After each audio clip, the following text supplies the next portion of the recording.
আসাম আগরতলা জাতীয় সড়কের খয়েরপুর বাঁশবাজার থেকে খয়েরপুর বিজয় সংঘ পর্যন্ত প্রায় প্রতিদিনই তীব্র যানজটের সৃষ্টি হয়। এর ফলে সাধারণ যাত্রীদের পাশাপাশি রোগী বহনকারী অ্যাম্বুলেন্স ও জরুরি পরিষেবার যানবাহনও চরম দুর্ভোগের মুখে পড়ে। এই সমস্যা সমাধানে পশ্চিম ত্রিপুরা জেলা পরিষদের জেলা সভাধিপতি বিশ্বজিৎ শীল প্রায় ৩০০ মিটার রাস্তা দুপাশ সম্প্রসারণের উদ্যোগ নিয়েছেন। ওই উন্নয়নমূলক কাজ পরিদর্শনে উপস্থিত ছিলেন জেলা সভাধিপতি বিশ্বজিৎ শীল, এডিএম অসিত কুমার দাস, অতিরিক্ত এসডিএম, পিডব্লিউডি এক্সিকিউটিভ ইঞ্জিনিয়ার সহ অন্যান্য প্রশাসনিক আধিকারিকেরা। এছাড়াও যানজট নিয়ন্ত্রণে ওই এলাকায় ট্রাফিক পুলিশ এবং অন্যান্য পুলিশ কর্মীর সংখ্যা বাড়ানোর বিষয়েও সংশ্লিষ্ট দপ্তরকে নির্দেশ দেওয়া হয়েছে। প্রশাসনের আশা, রাস্তা সম্প্রসারণ এবং অতিরিক্ত ট্রাফিক ব্যবস্থাপনার ফলে দীর্ঘদিনের যানজট সমস্যার অনেকটাই সমাধান হবে এবং সাধারণ মানুষের যাতায়াত আরও স্বস্তিদায়ক হবে।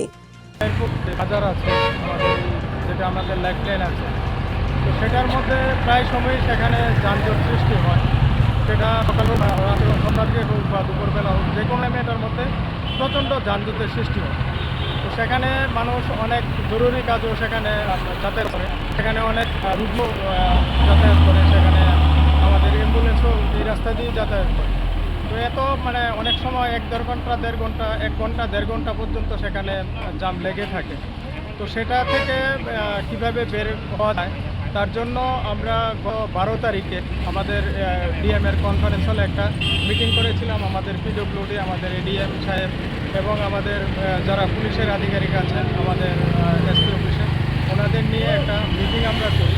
তো সেই মিটিংয়ে আমরা আমাদের পিডব্লিউডি ডিভিশন 1কে সেখানে আমরা অনুরোধ করি যে এই রাস্তাটা একটু দুদিকে একটু চওড়া করার জন্য, এবং পুলিশকেও সেখানে আমরা বলি যে কিছু যাতে সেখানে নিরাপত্তা কর্মী বাড়িয়ে দেওয়া হয়, যাতে যানজট লাগার আগে যাতে তাদেরকে সেখান থেকে সরিয়ে রাখে এবং রাস্তা যাতে মুক্ত রাখে।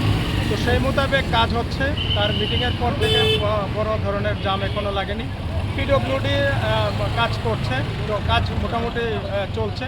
তো আজকে আমরা সবাই মিলে এই কাজটা পরিদর্শন করতে এসেছি যে কীভাবে আরও কোথায় কোথায় কাজ করতে হবে বা আরও কী কী ঘাটতি আছে সেগুলি আমরা খতিয়ে দেখছি, যাতে মানুষের সাধারণ পথ চলতি মানুষ যারা আছে বা জরুরি সেবার জন্য যেই কাজ আছে বা আমাদের অ্যাম্বুলেন্স থেকে শুরু করে তারা যাতে নিরাপদে বা কোনো জ্যাম ছাড়াই যাতে তারা আগরতলায় পৌঁছাতে পারে, তার জন্য সেটা করা হয়েছে।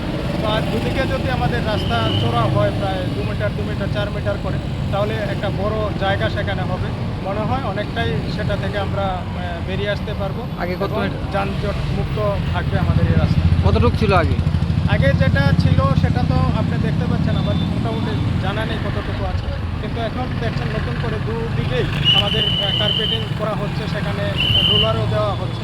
তো এটা হয়ে গেলে আমাদের একটা ভালো জায়গা সেখান থেকে বেরোবে।